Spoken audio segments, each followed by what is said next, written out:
চিকিৎসক মারধরের ঘটনায় জড়িতদের শাস্তির দাবিতে চট্টগ্রামে বেসরকারি হাসপাতাল ডায়াগনস্টিক সেন্টারে সেবা বন্ধ রেখেছেন চিকিৎসকরা।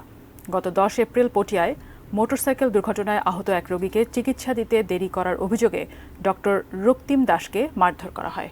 এ ঘটনায় 11 এপ্রিল পটিয়া থানায় মামলা করা হলেও মূল আসামিদের এখনও গ্রেফতার করতে পারেনি পুলিশ। এরপর 14 এপ্রিল নগরের বেসরকারি হাসপাতাল মেডিকেল সেন্টারে চিকিৎসাধীন অবস্থায় এক শিশুর মৃত্যুর পর রিয়াজ উদ্দিন শিবলু নামে এক চিকিৎসককে মারধর করে রোগীর স্বজনেরা। দুটি ঘটনাকে কেন্দ্র করে মঙ্গলবার সকাল 6টা থেকে 24 ঘন্টা বেসরকারি হাসপাতালে সব ধরনের সেবা বন্ধ রেখেছে প্রতিষ্ঠানগুলো।